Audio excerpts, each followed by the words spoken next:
Hello students, welcome to digital platform of Winsome International School. आज हम करेंगे chemistry में क्लास 11th का चैप्टर नंबर 2 एटॉमिक मॉडल्स के बाद का पार्ट, जिसमें हम पढ़ने वाले हैं प्लैंक्स का क्वांटम थ्योरी और बोहर एटॉमिक मॉडल। आपको मालूम ही है कि बोहर एटॉमिक मॉडल पढ़ने से पहले हमें इलेक्ट्रोमैग्नेटिक वेव का या इलेक्ट्रोमैग्नेटिक रेडिएशंस का वेव नेचर पता होना चाहिए और पार्टिकल नेचर क्या होता है वो भी हमने पढ़ा। पार्टिकल नेचर से हम फोटो इलेक्ट्रिक इफेक्ट और ब्लैक बॉडी रेडिएशन को बता सकते हैं। इस इफेक्ट को समझाने के लिए, यानी ब्लैक बॉडी रेडिएशन को समझाने के लिए प्लैंक्स ने जो थ्योरी दी वो कौन सी है? Planck's quantum theory. इसी थ्योरी के बेस पर हम ब्लैक बॉडी रेडिएशंस का जो इफेक्ट आया था, जो हमने कल पिछले सेशन में डिस्कस किया, उसे ही हम आज और एक्सप्लेन करेंगे। प्लैंक्स ने कैसे इसे एक्सप्लेन किया वो बताएंगे। और नाउ प्लैंक्स की थ्योरी पर ही बेस्ड है बोहर एटॉमिक मॉडल, जो रदरफोर्ड एटॉमिक मॉडल के बाद आया था। और इन इलेक्ट्रोमैग्नेटिक रेडिएशंस की वेव और पार्टिकल नेचर पर डिपेंड करता है, तो उसी बोहर एटॉमिक मॉडल को भी आज हम डिस्कस करने वाले हैं। Now first Planck's quantum theory. Planck's ने अपनी जो थ्योरी दी थी वो ब्लैक बॉडी रेडिएशंस को, हॉट ब्लैक बॉडी रेडिएशंस के को एक्सप्लेन करने के लिए दी थी।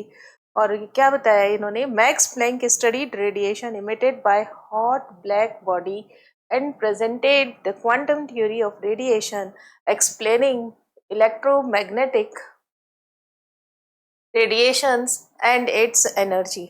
उसने बताया कि इलेक्ट्रोमैग्नेटिक रेडिएशंस किस तरीके से पार्टिकल नेचर शो करते हैं और उनकी एनर्जी कितनी होती है।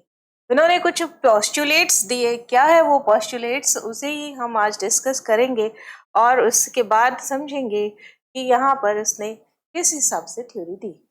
सबसे पहले तो उसने बताया कि इलेक्ट्रोमैग्नेटिक रेडिएशन, जैसा कि अभी तक ऐसा माना जा रहा था कि इसकी मैक्सवेल ने जो दिया था, मैक्सवेल ने क्या बताया था? इलेक्ट्रोमैग्नेटिक रेडिएशन का वेव नेचर होता है। वेव नेचर का मतलब है कि इलेक्ट्रोमैग्नेटिक रेडिएशन ऐसे वेव के फॉर्म में चल रहे हैं, है ना, इस फॉर्म में आगे आगे मूव करते हैं, है ना। इनका ट्रांसमिशन जो होता है वो इस फॉर्म में होता है, इलेक्ट्रोमैग्नेटिक रेडिएशंस का ट्रांजिशन। यानी जो हमारे पास लाइट आ रही है, जो सनलाइट आ रही है, या जो हॉट बॉडी से हमें हीट मिल रही है, वो हीट इस तरीके से चल रही है। ये बात किसने बताई थी? मैक्सवेल ने बताई थी। लेकिन इसके थ्रू हम फोटो इलेक्ट्रिक इफेक्ट और ब्लैक बॉडी रेडिएशन और स्पेक्ट्रम को, लाइन स्पेक्ट्रम को एक्सप्लेन नहीं कर सकते। इन दोनों को इस नेचर से ये कुड नॉट एक्सप्लेन। इसी को एक्सप्लेन किसने किया था? मैक्सवेल ने, सॉरी मैक्स प्लैंक ने। इसको किसने किया था? मैक्स प्लैंक ने दिया। और इन्होंने क्वांटाइजेशन ऑफ एनर्जी का कंसेप्ट दिया। क्या किया इन्होंने? सबसे पहले अपनी थ्योरी में बताया कि एनर्जी क्वांटाइज्ड होती है। तो और क्वांटाइज्ड का मतलब क्या हो गया, पहले लिख लेते हैं। He introduced the concept of quantization of energy.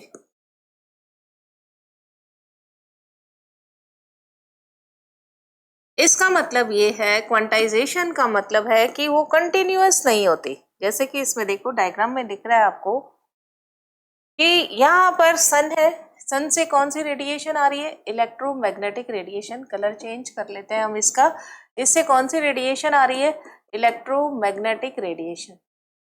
और वेव नेचर कैसे कहती है कि ये ऐसे चल रहा है, डायरेक्ट, है ना। सन से जो रेडिएशन आ रहे हैं वो इस फॉर्मेट में आ रहे हैं, ऐसे इस फॉर्मेट में आ रहे हैं। लेकिन प्लैंक ने इस कंसेप्ट को बदल दिया कि ऐसे नहीं आता है, ऐसे आता है, पार्टिकल के फॉर्म में, ऐसे छोटे छोटे पैकेट्स के फॉर्म में एनर्जी पहुंच रही है यहाँ तक, अर्थ तक। कंटिन्यूअस नहीं है, एनर्जी इज नॉट कंटिन्यूअस। ये छोटे छोटे पैकेट्स के फॉर्म में, इन्हीं पैकेट्स को क्या बोला है, क्वांटम बोला हुआ है। क्वांटा या क्वांटम या फोटोन बोलते हैं। अगर सिंगुलर है तो क्वांटम क्या देते हैं, क्वांटा या फोटोन कहते हैं। तो इसी को ही हमने क्या बोला है कि क्वांटाइजेशन ऑफ एनर्जी।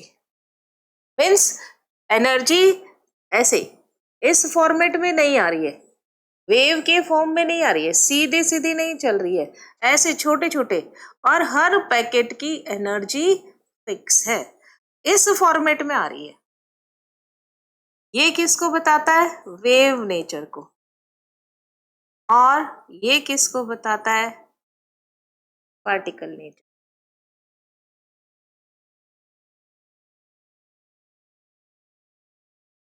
उसने क्या, ये दोनों ही नेचर किसकी होती है, इलेक्ट्रोमैग्नेटिक रेडिएशन की। एक बारी में क्या बताया गया, मैक्सवेल ने क्या बताया था, वेव नेचर होती है।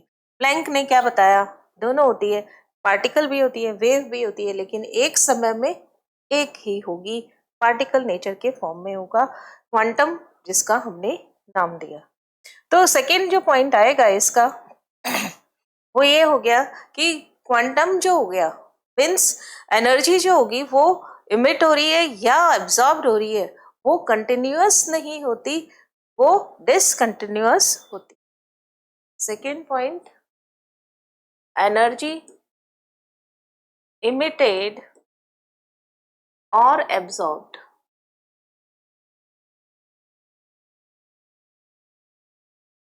is not continuous, यानी डिसकंटिन्यूअस।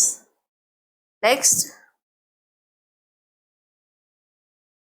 थर्ड पॉइंट देखिए, एनर्जी की जो वैल्यू होती है वो फिक्स होती है, मीन्स वो चेंज नहीं होती, it is in the form of small packets, it is यानी energy is in the form of energy emitted और absorbed in the form of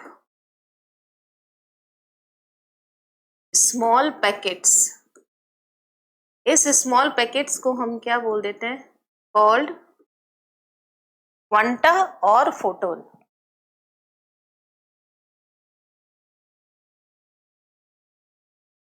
ठीक है, इन केस ऑफ, यहां लिख देते हैं, in case of light it is photon. इसका नाम क्या दे दिया, फोटोन। सनलाइट आ रही है तो इसका नाम क्या दे देंगे, फोटोन। अदर इलेक्ट्रॉन वगैरह है तो उसका नाम क्या हो जाएगा, क्वांटा। और देखिए, एनर्जी ऑफ ईच क्वांटा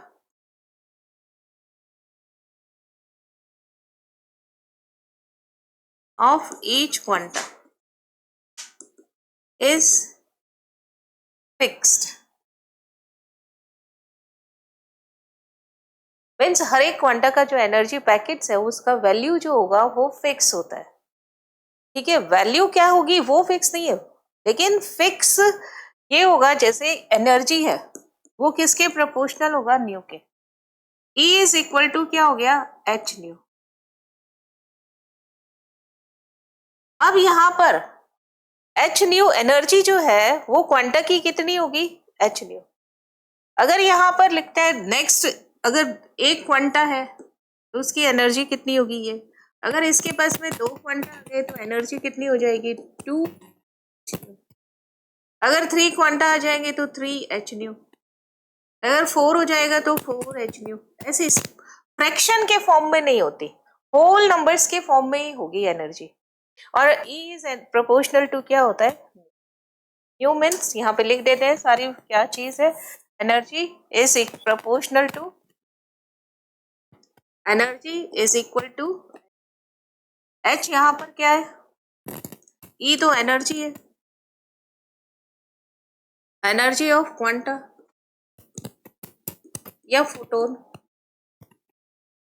अगर लाइट के रिस्पेक्ट में कर रहे हैं तो क्या आएगा, फोटोन। अगर इलेक्ट्रॉन के रिस्पेक्ट में कर रहे हैं तो वो क्या आ जाएगा, क्वांटा। एच क्या होता है, प्लैंक्स कांस्टेंट,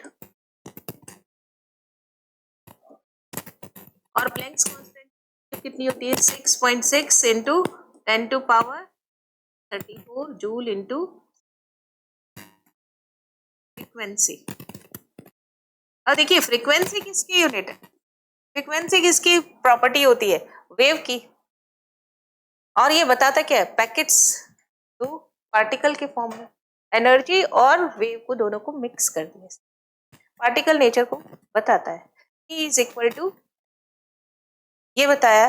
और अगर होल नंबर्स के फॉर्म में, नेक्स्ट देखिए इसमें, अगर ये एनर्जी जो होती है वो होल नंबर्स के फॉर्म में ये नहीं होती, it is the point of पांचवा, एनर्जी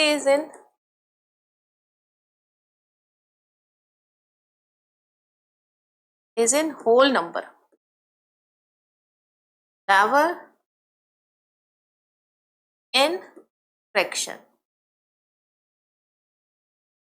फ्रैक्शन में कभी नहीं होगी। E is equal to N H nu, N की वैल्यू कितनी होगी यहाँ पर, एक हो सकती है, दो हो सकती है, तीन हो सकती है, जीरो नहीं होगी, जीरो का मतलब तो इसके पास एनर्जी है ही नहीं। नेवर 1.5 2.3 या 1.0.5 ऐसा नहीं होगा, इसके अंदर कभी भी नहीं होगी, नहीं कभी नहीं होगी, हमेशा किस में होगी, ये होल नंबर्स के फॉर्म में होगी, 1 2 3 4, और जीरो नहीं होगी क्योंकि जीरो का मतलब तो उसके पास एनर्जी है ही नहीं। और देखिए energy, other form of energy of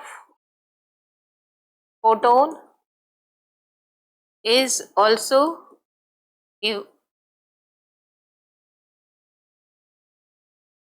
represented as, इसको एनर्जी को हम दूसरे तरीके से भी रिप्रेजेंट कर सकते हैं। क्या क्या तरीका है देखो, आपने फर्स्ट किया E is equal to N H nu, E energy, N whole number है, H प्लैंक कांस्टेंट और न्यू फ्रीक्वेंसी आपने देखा। न्यू इज इक्वल टू क्या होता है, C अपॉन लैम्डा, इसलिए दूसरा फॉर्म क्या हो जाएगा, so E is equal to N H C upon lambda, ये सेकेंड आ गया आपके पास।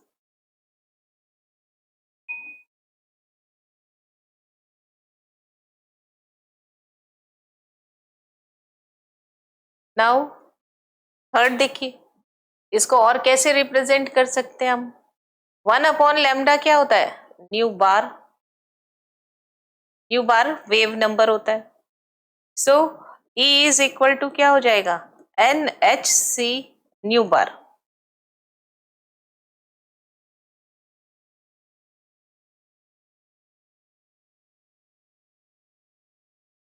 इक्वेशन नंबर क्या हो गई, ये 2, और ये इक्वेशन नंबर क्या हो गई 3। इक्वेशन 1 2 और 3 इन तीनों को ही हम किस फॉर्म में लिख सकते हैं, एनर्जी के फॉर्म में रिलेट करते हैं।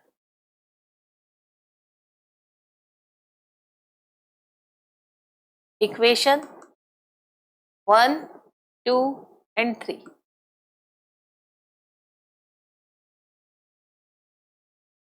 represent energy of quanta, quanta और फोटोन।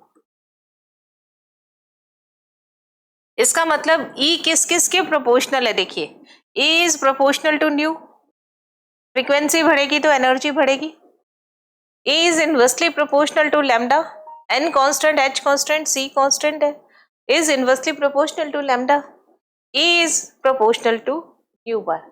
तो हमारे पास में क्या रिलेशन आ जाता है, E is proportional to nu bar, और E is inversely proportional to lambda. ये तीन हमारे पास रिलेशन आते हैं। अगर तीनों को एक साथ लिखा जाए, कंबाइंडली लिखा जाए, तो आप इसको कैसे लिख सकते हैं, E is proportional to nu bar, inversely proportional to lambda.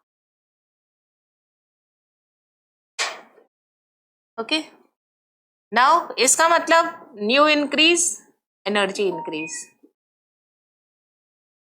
New bar increase, energy increase, lambda increase, heat decrease.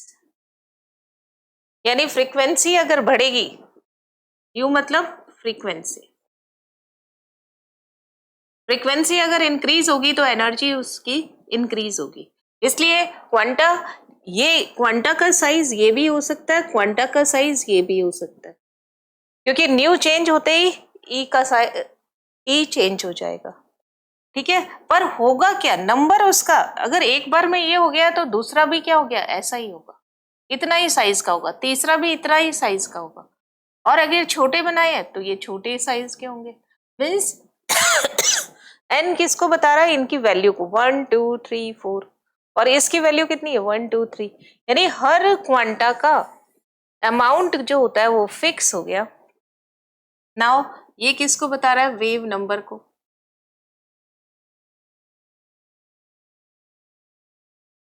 Next किसको बता रहा है, न्यू बार, वेव नंबर को। और लैम्डा किसको बता रहा है, वेव लेंथ को।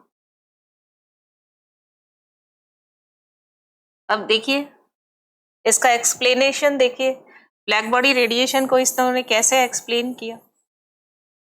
ब्लैक बॉडी रेडिएशन में क्या शो हो रहा था, यहाँ पर देखो, ब्लैक बॉडी रेडिएशन की अगर मैं बात करूं, यहाँ पर ब्लैक बॉडी रेडिएशन की अगर बात की जाए तो ब्लैक बॉडी रेडिएशन में क्या था, हॉट बॉडी थी, जैसे ये कोई हॉट बॉडी है, हॉट ब्लैक बॉडी। इससे क्या हो रहा था, रेडिएशन बाहर निकल रहे थे। ये रेडिएशन मैक्सवेल ने तो क्या कहा था, ये रेडिएशन वेव के फॉर्म में होते हैं। ये रेडिएशन किस फॉर्म में होते हैं, वेव के फॉर्म में। ये तो क्या हो गया, अकॉर्डिंग टू मैक्सवेल।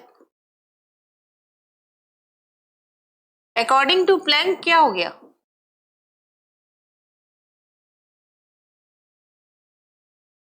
प्लैंक क्या कहता है कि ये जो बॉडी है ये रेडिएशंस को इमिट तो करती है, it is hot black body,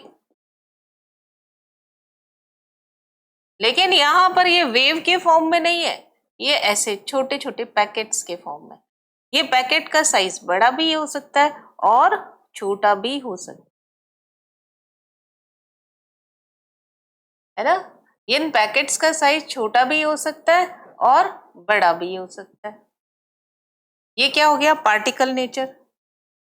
ये किसको बता रहा है, पार्टिकल नेचर ऑफ रेडिएशन। अब हमारे पास जो ग्राफ आया था ये किसको बताता है, wave nature of radiation, wave nature को बता रहा है। ये तो एक्सप्लेन ही नहीं करता, सो नॉट एक्सप्लेन।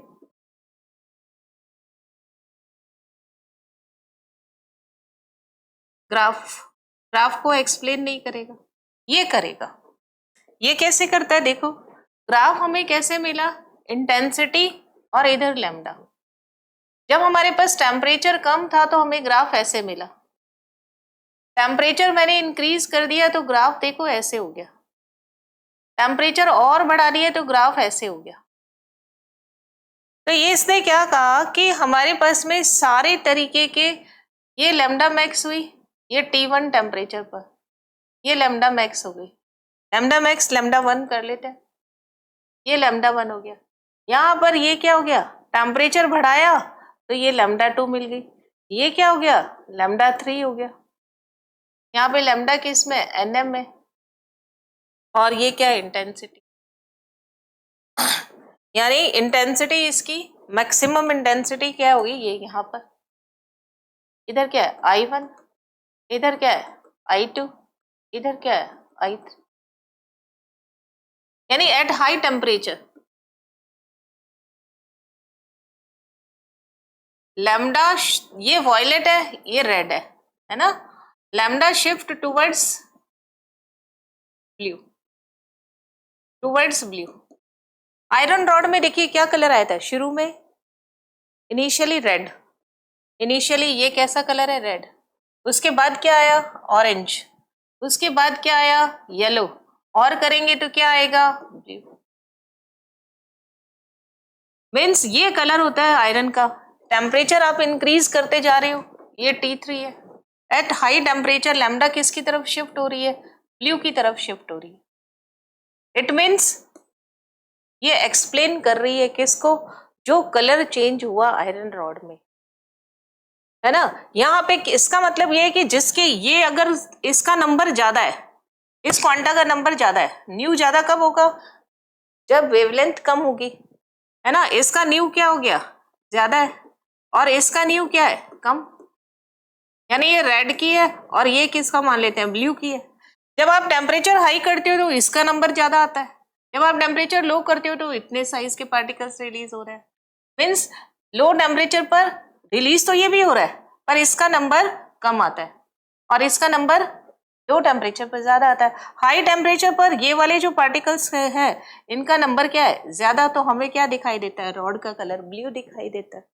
तो इसका करेक्ट एक्सप्लेनेशन किसने दिया था, मैक्स प्लैंक ने दिया। मैक्स प्लैंक ने बताया कि वेव की ये ईएमआर की रेडिएशन, ईएमआर जो होता है इलेक्ट्रोमैग्नेटिक रेडिएशन जो होता है उसका पार्टिकल नेचर होता है। लेकिन होते तो वेव भी, हम वेव से डिनाई नहीं कर रहे हैं, पर इसका एक्सप्लेनेशन हम पार्टिकल नेचर से ही कर सकते, वेव नेचर से नहीं कर सकते। मीन्स इन्होंने ड्यूअल नेचर ऑफ लाइट के बारे में बताया। इसके बारे में बताया, ड्यूअल नेचर ऑफ लाइट, कि लाइट में पार्टिकल नेचर भी होती है और वेव नेचर भी होती है। वेव नेचर को ऑलरेडी मैक्सवेल ने बता दिया था, और पार्टिकल नेचर को इन्होंने इंट्रोड्यूस किया इसके अंदर, और उसी से एक्सप्लेन किया ब्लैक बॉडी रेडिएशन को और फोटो इलेक्ट्रिक इफेक्ट को। फोटो इलेक्ट्रिक इफेक्ट में क्या था, फोटो इलेक्ट्रिक इफेक्ट में ये था कि अगर आप न्यू इंक्रीज करते हो तो काइनेटिक एनर्जी इंक्रीज होती है। Yes, E is proportional to nu, ये बात सही है ना। ये भी तो यही कह रहा है कि एनर्जी इंक्रीज होती है, ये आपने देखी है, ये देखिए कंसेप्ट, E किसके प्रोपोर्शनल है, न्यू के। काइनेटिक एनर्जी इंक्रीज होती है जब न्यू इंक्रीज होता है। और देन क्या बताया, अगर मैं इंटेंसिटी को इंक्रीज कर रही हूँ, अगर मैं इंटेंसिटी इंक्रीज कर रही हूँ तो इट मीन्स उसका काइनेटिक एनर्जी सेम रहेगा, लेकिन सेम का नंबर ऑफ इजेक्टेड इलेक्ट्रॉन जो होगा वो बढ़ जाएगा। इलेक्ट्रॉन ये इंक्रीज, मतलब ये इनका नंबर बढ़ जाएगा। अगर मैंने इंटेंसिटी इंक्रीज किया तो इनका नंबर बढ़ जाएगा, ठीक है, रेड का नंबर बढ़ जाएगा। काइनेटिक एनर्जी इनकी सेम होगी क्योंकि न्यू की वैल्यू सेम है ना। तो यहाँ पर इससे पार्टिकल नेचर से हम फोटो इलेक्ट्रिक इफेक्ट को भी एक्सप्लेन कर सकते हैं और ब्लैक बॉडी रेडिएशन को भी एक्सप्लेन कर सकते हैं, पर इससे हम दोनों को नहीं कर सकते। इन्होंने डिनाई नहीं किया, मना नहीं किया कि वेव नेचर नहीं होती है, वेव नेचर होती है, साथ में पार्टिकल नेचर भी, पार्टिकल नेचर से ही हम इसको एक्सप्लेन कर सकते हैं। नाउ नेक्स्ट देखिए, ये इस मैक्स प्लैंक की बहुत बड़ा अचीवमेंट था, और फोटो इलेक्ट्रिक इफेक्ट के बारे में आइंस्टीन ने मैक्स प्लैंक की थ्योरी को लेकर ही बताया था कि एनर्जी और इसका प्रोपोर्शनल होता है न्यू के। और फिर उन्होंने, आइंस्टीन ने अपना फोटो इलेक्ट्रिक इफेक्ट के संदर्भ से रिलेटेड कुछ पोस्टुलेट्स दिए और उसका एक्सप्लेनेशन किया, लेकिन ब्लैक बॉडी रेडिएशन का एक्सप्लेनेशन मैक्स प्लैंक ने। नाउ इन दोनों ही थ्योरीज, यानी मैक्स प्लैंक की जो थ्योरी है सबसे बड़ा बेनिफिट उसको कहाँ मिला, इन्होंने देखिए क्या किया, यहाँ पर इन्होंने ब्लैक बॉडी रेडिएशन और दोनों का फोटो इलेक्ट्रिक इफेक्ट का एक्सप्लेनेशन किया। और इसके बाद क्या हुआ, इसके बाद ये सबसे इंपॉर्टेंट रोल प्ले किसमें हुआ, in the development of Bohr atomic model.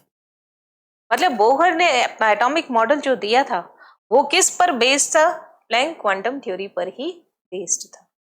Now we start Bohr atomic theory. Niels Bohr scientist हुए, इन्होंने स्ट्रक्चर ऑफ एटम के बारे में बताया और साथ साथ में इन्होंने लाइन स्पेक्ट्रम जो मिला उसके बारे में भी बताया।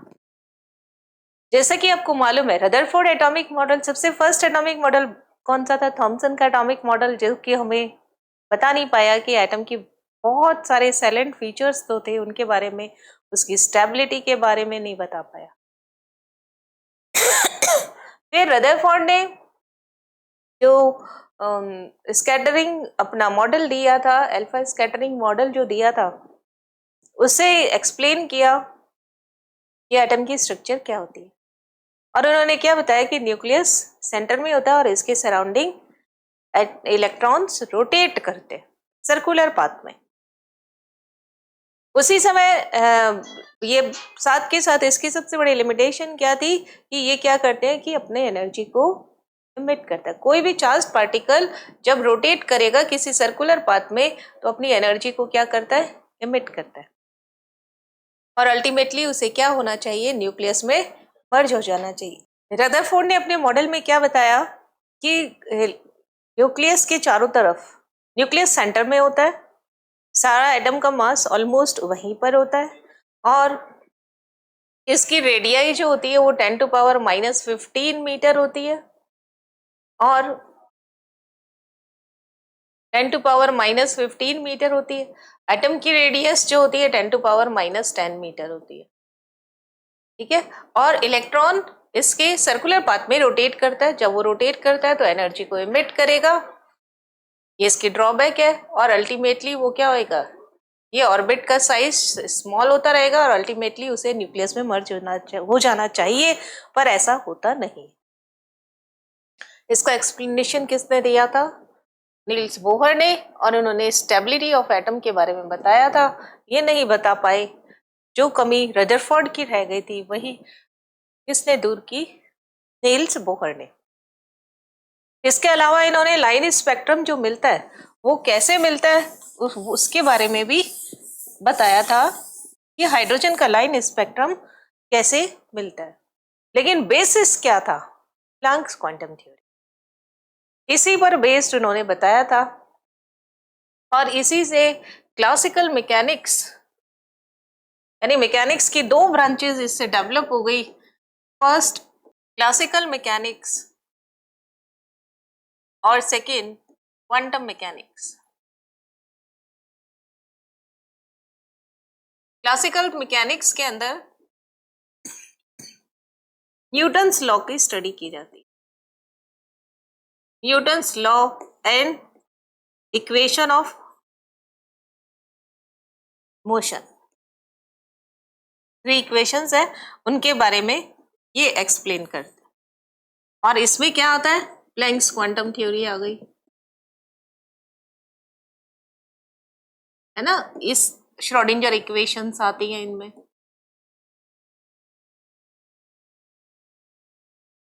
ये सब किस में आता है, क्वांटम मैकेनिक्स के अंदर। ये मॉडल भी क्वांटम मैकेनिक्स पर ही बेस्ड है, क्योंकि Planck's quantum theory quantum mechanics के अंदर है। क्या कहता है ये मॉडल, देखिए यहाँ पे आपको पता चलेगा। यहाँ पर मैंने बोहर एटॉमिक मॉडल का कौन सा लिया है, नाइट्रोजन एटम का लिया है। नाइट्रोजन एटम का कैसे पता चलेगा, नाइट्रोजन कितने नंबर पे आता है, 7।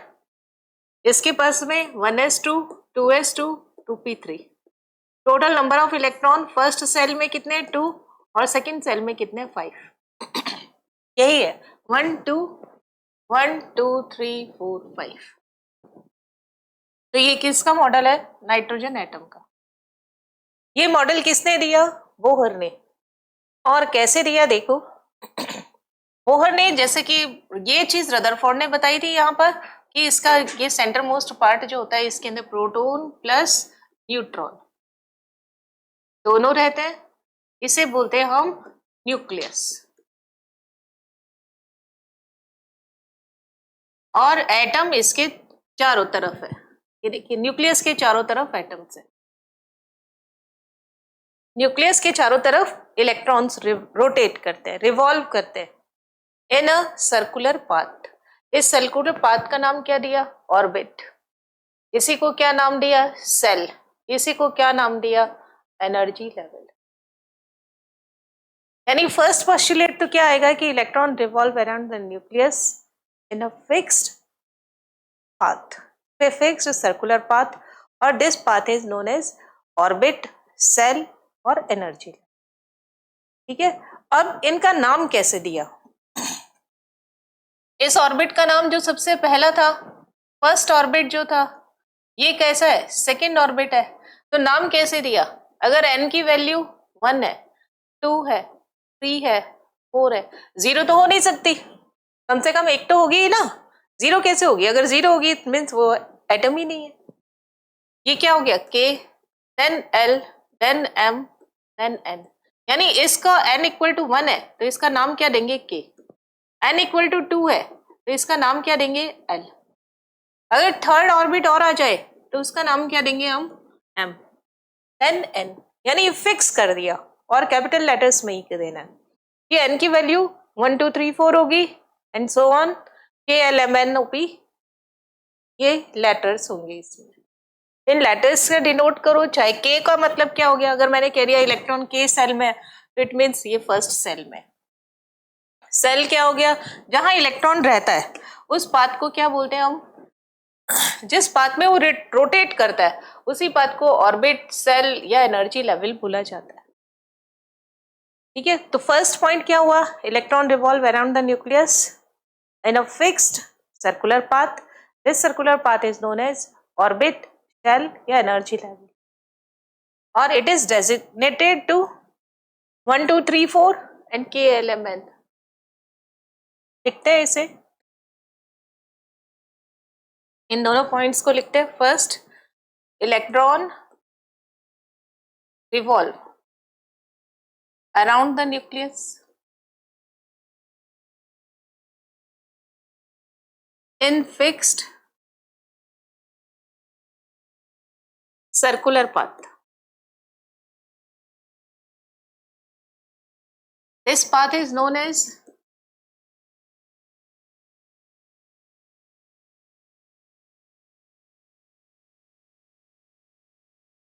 orbit, shell or energy level, EL. Next, orbits are designated to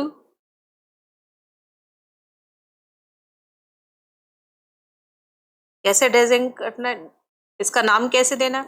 1 2 3 4, 1 को देंगे हम K, 2 को देंगे L, 1 को क्या नाम देंगे?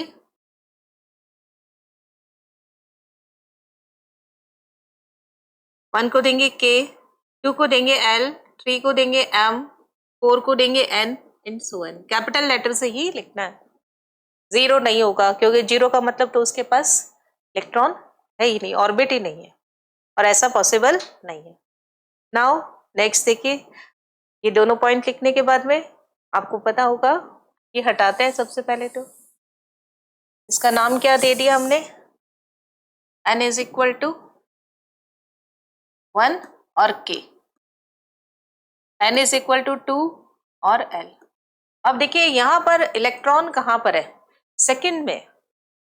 इलेक्ट्रॉन, लास्ट इलेक्ट्रॉन कहां पर है? सेकंड में। ये L में, L ऑर्बिट में, सेकंड ऑर्बिट में।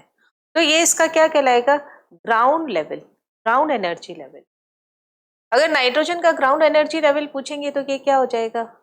N is equal to 2। ठीक है, अगर मैंने यहाँ पर सोडियम का पूछेंगे तो क्या हो जाएगा? N is equal to 3। वो उसका ग्राउंड स्टेट है या ग्राउंड एनर्जी लेवल है। नेक्स्ट देखिए, थर्ड पॉइंट लिखेंगे, when electron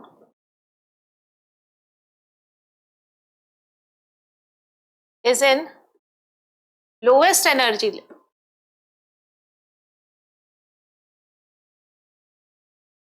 it is called ground state or ground energy level।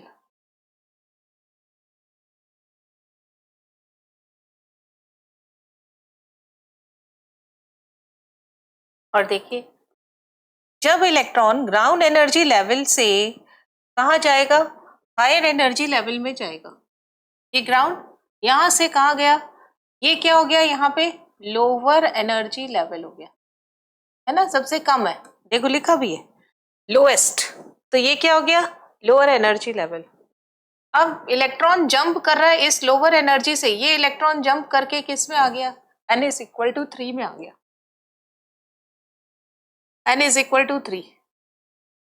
तो इसने क्या किया, इट एब्जॉर्ब एनर्जी, ये एब्जॉर्ब करेगा क्या, एनर्जी, और एनर्जी किस फॉर्म में करेगा, पैकेट के फॉर्म में। अब देखिए सबसे बड़ी बात क्या है ये एनर्जी का डिफरेंस कितना होना चाहिए, एनर्जी, ये लोअर एनर्जी है और ये हायर एनर्जी है, तो हायर एनर्जी क्या होगी, ज्यादा, और लोअर एनर्जी की वैल्यू कम। ये क्या करेगा, जब हायर एनर्जी से लोअर में आएगा तो क्या करेगा, रेडिएशंस को बाहर निकालेगा, एनर्जी को बाहर निकालेगा, और जब लोअर से हायर में जाएगा तो ये क्या करेगा, एनर्जी को एब्जॉर्ब करेगा, एनर्जी को क्या करने वाला है, ये एब्जॉर्ब करने वाला है। अब ये कितनी एनर्जी एब्जॉर्ब करेगा, क्वांटा के फॉर्म में कितनी एनर्जी एब्जॉर्ब करेगा, E is equal to H nu, यानी क्वांटा के फॉर्म में E is equal to N H nu, या तो एक पैकेट करेगा एच न्यू का, एक पैकेट करेगा 1 एच न्यू करेगा, या 2 एच न्यू करेगा, या 3 एच न्यू करेगा, या 4 एच न्यू करेगा, है ना, ऐसा नहीं होगा ना 1.5 2.5 ऐसा नहीं होगा, यानी इसकी एनर्जी इन दोनों का डेल्टा ई कितने किसके इक्वल हो जाएगा, एन एच न्यू के बराबर हो जाएगा, दोनों का एनर्जी लेवल कितना हो जाएगा, एन एच न्यू। मान लेते हैं ये यहां से 1 एच न्यू को कर रहा है, और देखिए नेक्स्ट ये किस में आ गया, n इज इक्वल टू 4 में आ गया, तो यहां से यहां तक ये इलेक्ट्रॉन यहाँ पे जो है वो n इज इक्वल टू 4 में जा रहा है ये, ठीक है, तो भी वो कितनी क्वांटा एनर्जी ही एब्जॉर्ब करेगा, किसके प्रोपोर्शनल हो जाएगा, एच न्यू प्रोपोर्शनल टू किसके हो जाएगा, न्यू को, न्यू की वैल्यू चेंज होती है ना, अगर एक इलेक्ट्रॉन कर रहा है तो 1 एच न्यू, दो कर रहा है यहाँ पर, दूसरा भी कहाँ आ गया, ये दूसरा इलेक्ट्रॉन था ये भी यहाँ आ गया तो 2 एच न्यू, ये तीसरा है तो तीसरा भी यहाँ आ गया तो 3 एच न्यू, लेकिन जब ये यहां से करेगा तब भी ये कितना करेगा, 1 एच न्यू, एक इलेक्ट्रॉन कर, न्यू की वैल्यू चेंज हो गई, है ना, इसलिए हायर एनर्जी किसकी वजह से आ रही है, न्यू की वजह से, न्यू चेंज हो गया, नाउ 2 इलेक्ट्रॉन करेंगे तो 2 एच न्यू, 3 तो 3 H new, it means lower से जब वो हायर में आ रहा है तब ये क्या करेगा, यहां पर एनर्जी को एब्जॉर्ब करेगा, ये क्या कर रहा है, लोअर एनर्जी लेवल से हायर एनर्जी लेवल में आ रहा है तो एनर्जी को क्या कर रहा है, एब्जॉर्ब, यहां आ गया और वापस यहां गया, हायर टू लोअर में गया तो ये क्या करेगा, एनर्जी रिलीज करेगा, कितनी एनर्जी रिलीज करेगा, इज प्रोपोर्शनल टू या is equal to H nu, ठीक है, H nu H Planck constant है और न्यू फ्रीक्वेंसी है, delta E is equal to H nu, ये चीज लिखते हैं हम।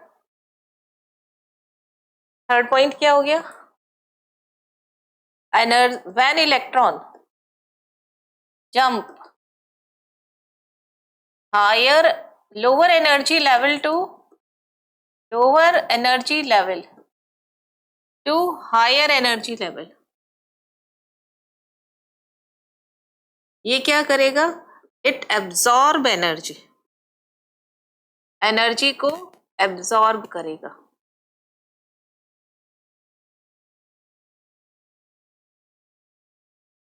और जब ये वापस जाएगा मीन्स हायर एनर्जी लेवल से लोअर एनर्जी लेवल में आएगा तो ये क्या करेगा, इमिट करेगा, बाहर निकालेगा, एनर्जी को बाहर निकालेगा, इमिट एनर्जी,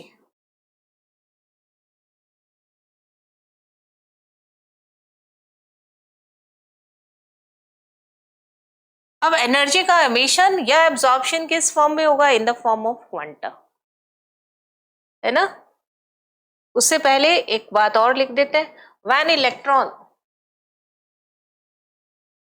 फिफ्थ पॉइंट देखिए, when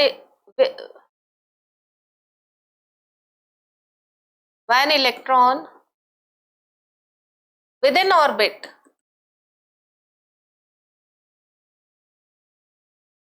within the orbit it neither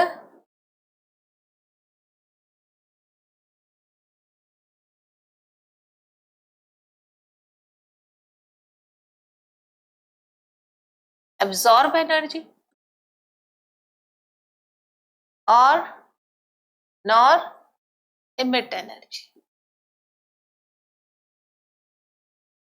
means ना तो वो एनर्जी लेगा ना ही वो एनर्जी देगा।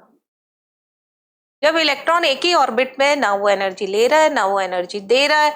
जब ये लोअर से हायर में आया तो एब्जॉर्ब करेगा, हायर टू लोअर गया तो एनर्जी एमिट करेगा। और इसके अंदर है तो no gain no loss of energy. इस एक के अंदर ही सारी बातें लिखी हुई हैं, है ना। फर्स्ट क्या था, न्यूक्लियस बीच में है, इलेक्ट्रॉन रिवॉल्व करते हैं, फिक्स ऑर्बिट है, शेल ऑर्बिट एनर्जी लेवल कहते हैं इसको। ग्राउंड लेवल में होगा तो ग्राउंड स्टेट हो जाएगी इसकी। लोअर टू हायर गया, हायर टू लोअर गया, एनर्जी एमिशन या एब्जॉर्प्शन करता है। एक ही ऑर्बिट में है तो no loss of energy no gain of energy. अब एनर्जी एब्जॉर्ब्ड और emitted in the form of small packets. Energy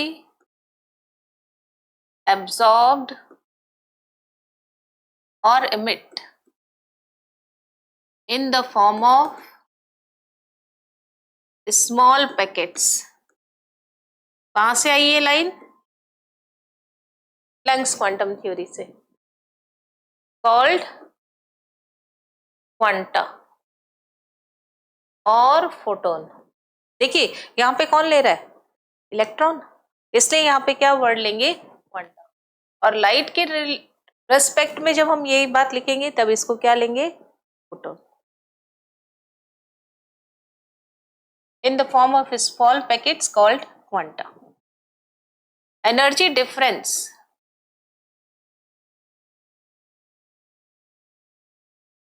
between two energy level, कोई भी दो एनर्जी लेवल्स है, energy level is equal to H nu delta E change in energy. Energy में कितना change हुआ, H Planck's constant,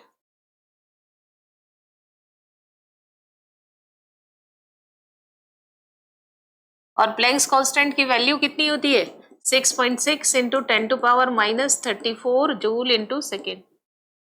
joule into second होता है, ध्यान रखना। न्यू क्या होती है, फ्रीक्वेंसी ऑफ रेडिएशन, जो वो रेडिएशन एब्जॉर्ब कर रहा है या एमिट कर रहा है, रेड कलर को कर रहा है या ब्लू को कर रहा है या ग्रीन को कर रहा है, किसको कर रहा है, फ्रीक्वेंसी ऑफ रेडिएशन। और फ्रीक्वेंसी ऑफ रेडिएशन क्या होती है, हर्ट्ज। यूनिट क्या हो गई, हर्ट्ज, और क्या हो गया, सेकेंड इनवर्स, है ना। तो ये इसकी यूनिट होती है, फ्रीक्वेंसी की यूनिट है। नाउ अब देखिए कौन सा ऑर्बिट पॉसिबल है।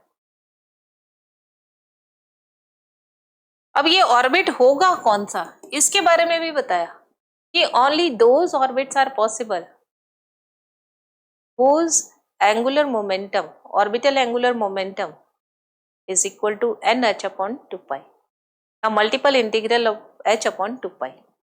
क्या कहता है ये कि सिर्फ वो ही ऑर्बिट है, जैसे ये ऑर्बिट बनाया मैंने, ये ऑर्बिट बनाया, तो only those orbits are possible whose angular momentum, यानी इसका एंगुलर मोमेंटम क्या हो गया, mvr।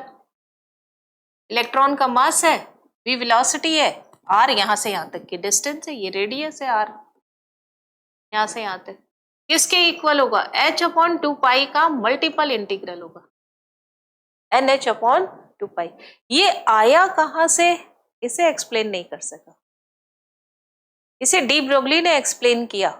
और कि किस तरीके से इन्होंने ये बात कही कि MVR is equal to NH/2 इसका एक्सप्लेनेशन डी ब्रोगली ने दिया, जिसने इलेक्ट्रॉन की ड्यूअल नेचर के बारे में बताया। अभी तक इन्होंने प्लैंक ने जो बताया था वो लाइट की ड्यूअल नेचर बताई थी, और ये सारी बातें लाइट की ड्यूअल नेचर से ही आ रही है कि व्हेन इलेक्ट्रॉन जो होगा वो रिवॉल्व कर रहा है, अगर एक फॉर्म से दूसरे फॉर्म, एक जगह से दूसरी जगह वो जा रहा है, तो वो एनर्जी के पैकेट्स रिलीज कर रहा है या एब्जॉर्ब कर रहा है, अपनी ही जगह पर है, तो वो नो एब्जॉर्प्शन नो गेन, और एनर्जी एच न्यू के फॉर्म में आएगी। ये सारी कहानी प्लैंक की चल रही है ना, इसलिए ये मॉडल प्लैंक पर बेस्ड है। एक ही बात इन्होंने बोली, कौन सी बोली? ऑर्बिटल एंगुलर मोमेंटम किसके इक्वल होता है? NH/2 के। ये बात सही है कि होता है, लेकिन क्यों होता है इसका एक्सप्लेनेशन इन्होंने नहीं दी। इसका एक्सप्लेनेशन किन्होंने दिया?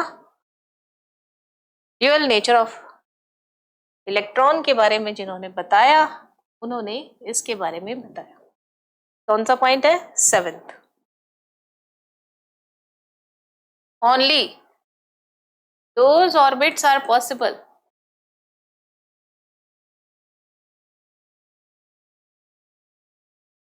whose orbital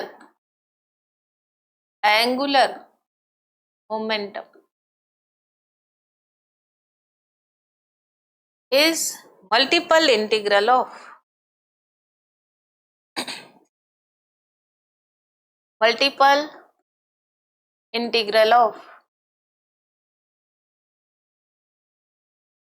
H/2 कहां से आया ये नहीं बता पाए, पर ऐसा होता है। यानी MVR यहां लिख देती हूं, ऑर्बिटल एंगुलर मोमेंटम किसके इक्वल टू है? मल्टीपल इंटीग्रल है। यानी m इलेक्ट्रॉन का mass VR is equal to NH/2 बहुत इंपॉर्टेंट फॉर्मूला है ये। m mass of electron, v velocity electron की ही आएगी, रेडियस ऑफ एटम,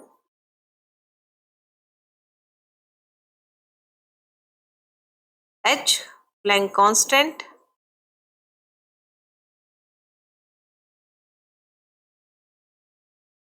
पता ही है आपको 6.6 into 10⁻⁻34 joule into second, 2 constant pi constant.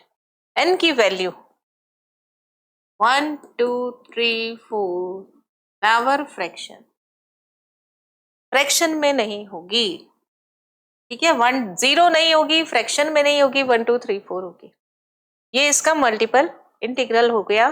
ये H/2 उसका मल्टीपल इंटीग्रल 1H/2, फिर 2H/2, 3H/2, 4H/2 ऐसे होता है। लेकिन ये कैसे आया ये डी ब्रोगली ने बताया, और डी ब्रोगली ने एक्सप्लेन किया कि प्लैंक क्वांटम थ्योरी से हम पार्टिकल नेचर को और वेव नेचर को कैसे आपस में मर्ज कर सकते हैं, कैसे आपस में जोड़ सकते हैं। उसको जोड़ने के बेस पर ये इक्वेशन आएगी, ठीक है। ये आगे लिख देते हैं, क्योंकि आगे आपके आएगा कि it is explained bye, this equation is explained bye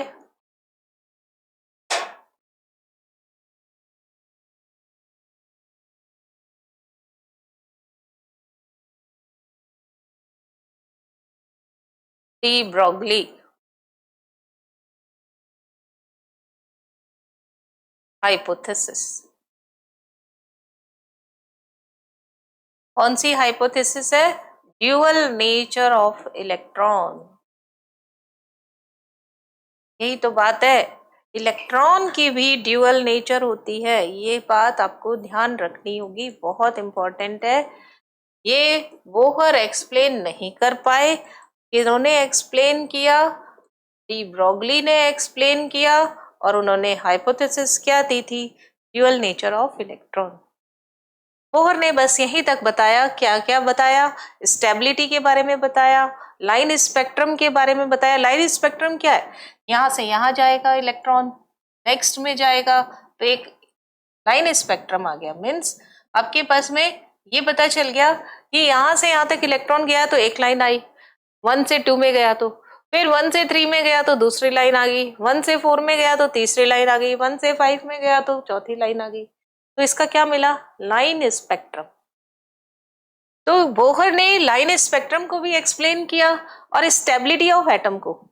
जो रदरफोर्ड ने कहा था ना कि अंदर मर्ज हो जाएगा इलेक्ट्रॉन, तो इन्होंने एक ही बात में कहानी खत्म कर दी कि भैया ऑर्बिट एक ही ऑर्बिट में रहता है तो उस पे 2 तरीके के फोर्स लगते हैं। कैसे कहानी खत्म की इन्होंने कि अगर कोई इलेक्ट्रॉन एक ही ऑर्बिट में घूम रहा है, ये इलेक्ट्रॉन घूम रहा है तो इस पे 2 फोर्स लग रहे हैं, एक बाहर की तरफ एक अंदर की तरफ। अंदर इसको न्यूक्लियस खींच रहा है, बाहर इसका खुद का मूवमेंट इसको बाहर की तरफ से। सेंट्रीफ्यूगल फोर्स होगा और सेंट्रीपिटल फोर्स होगा। दोनों फोर्स एक दूसरे को बैलेंस करते हैं, इसलिए no loss of electron, no gain of electron, sorry energy, no loss of energy, no gain of energy. इससे ये क्या हुआ? Stability of atom. Line spectrum lower to higher में गया, एनर्जी एब्जॉर्ब किया और इस तरीके से हमें लाइनें मिलती है। और नेक्स्ट एनर्जी पैकेट्स के फॉर्म में होती है, delta E is equal to H nu. ये बात प्लैंक ने कही थी, एज इट इज इन्होंने रख दी। तो ये थ्योरी किस पर बेस्ड है? प्लैंक्स क्वांटम मैकेनिक्स पर बेस्ड है।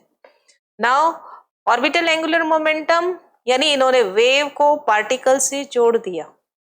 कैसे जोड़ा? एक्सप्लेन नहीं किया, डी ब्रॉगली ने एक्सप्लेन किया अपने dual nature of electron hypothesis. Now इसके अंदर फिर भी बहुत सारी कमी रह गई। क्या क्या लिमिटेशन रह गई बोहर एटॉमिक मॉडल की, उसको देखते हैं। It violets Heisenberg uncertainty principle. एक प्रिंसिपल जिसको कि हम इसके बाद में पढ़ेंगे, हाइजेनबर्ग अनसर्टेनिटी प्रिंसिपल को ये एक्सप्लेन नहीं करता, बिल्कुल विरोध कर दिया, अपोजिट बात बोली। हाइजेनबर्ग क्या कहता है कि हम इलेक्ट्रॉन की पोजीशन को और एनर्जी को एक साथ डिफाइन नहीं कर सकते। एक टाइम में हम एक ही चीज बता सकते हैं, या तो हम इलेक्ट्रॉन की पोजीशन बता दें या तो हम उसकी एनर्जी बता दें। ये तो क्या कहते हैं, हम दोनों ही चीजें बता सकते हैं, पोजीशन भी बता सकते हैं और मोमेंटम भी बता सकते हैं, है ना।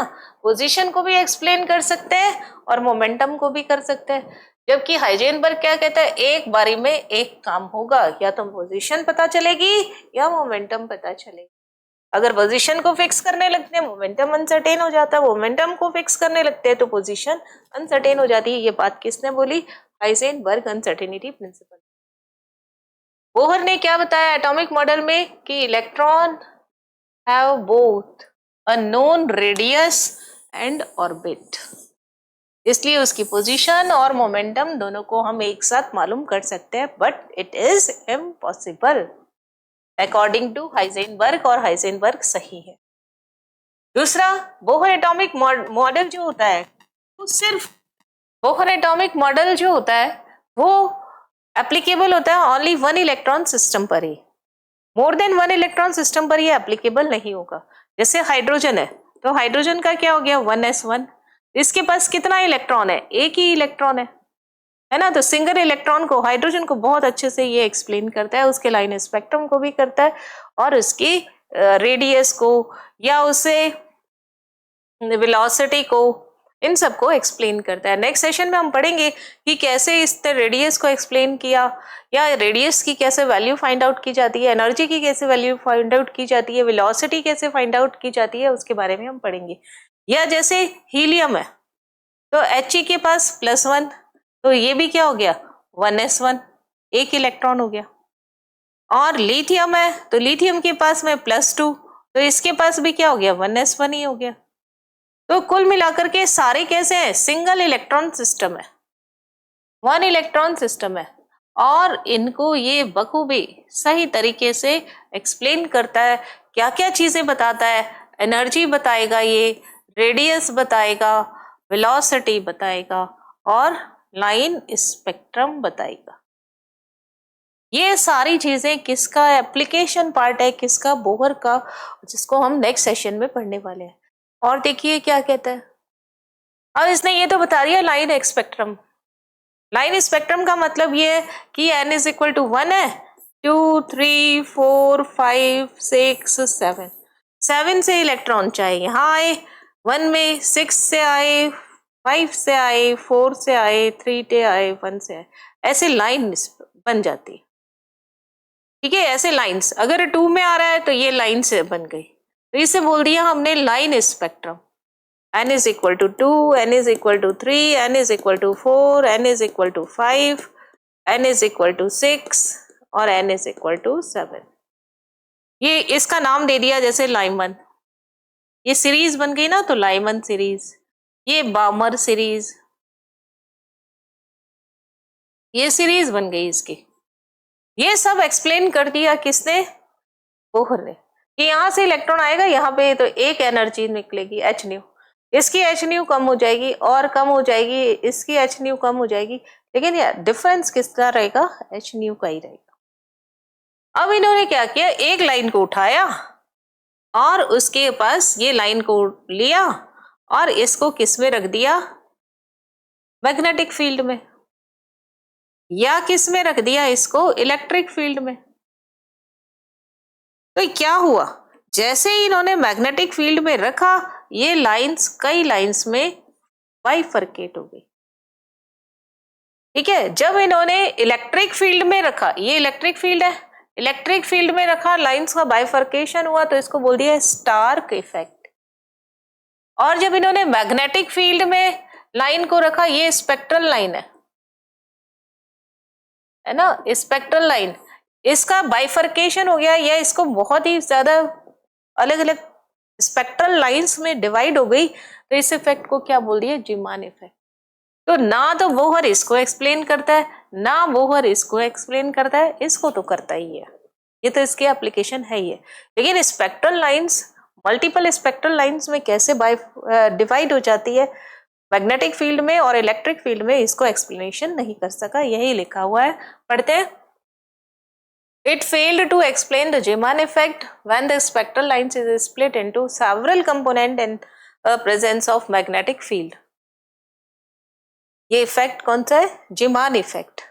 It failed to explain the Stark effect when spectral line, ये spectral line है, when spectral lines split up into fine lines, ये fine lines हो गई, या many spectral lines में टूट जाती है, स्प्लिट हो जाती है in the presence of electric field, इसको भी ये एक्सप्लेन नहीं कर सका। इस तरीके से बोहर मॉडल ने बहुत सारी बातें एक्सप्लेन किया, बहुत सारी चीजों के बारे में बताया, फिर भी कुछ इसमें कमियां रह गई थी, कुछ लिमिटेशंस थी इस मॉडल की, जिसको कि आगे आने वाले सोमरफील्ड के एटॉमिक मॉडल ने और श्रोडिंगर के एटॉमिक मॉडल ने इसे एक्सप्लेन किया, जो कि आपके सिलेबस में बहुत कम ही पार्ट है इसका, सिर्फ एक इक्वेशन के पार्ट है और बाकी का पार्ट हायर क्लासेस में है। एटॉमिक मॉडल में, बोहर के एटॉमिक मॉडल में इसका एप्लीकेशन का पार्ट अभी बाकी है। नेक्स्ट सेशन में हम इसके एप्लीकेशन के बारे में देखेंगे कि इससे कैसे एनर्जी, इलेक्ट्रॉन की एनर्जी फाइंड आउट की जाती है, कैसे एटम की रेडियस को फाइंड आउट किया जाता है, इलेक्ट्रॉन की वेलोसिटी को कैसे फाइंड आउट किया जाता है, और ये कैसे एटॉमिक नंबर से रिलेट करता है, उसके बारे में भी हम देखेंगे। नेक्स्ट सेशन में हम इससे आगे का पार्ट देखेंगे। आज के सेशन में इतना ही। उम्मीद है ये सेशन आपके लिए बहुत ही अच्छा रहा होगा और नेक्स्ट सेशन में हम इससे आगे का पार्ट पढ़ते हैं। Thank you so much.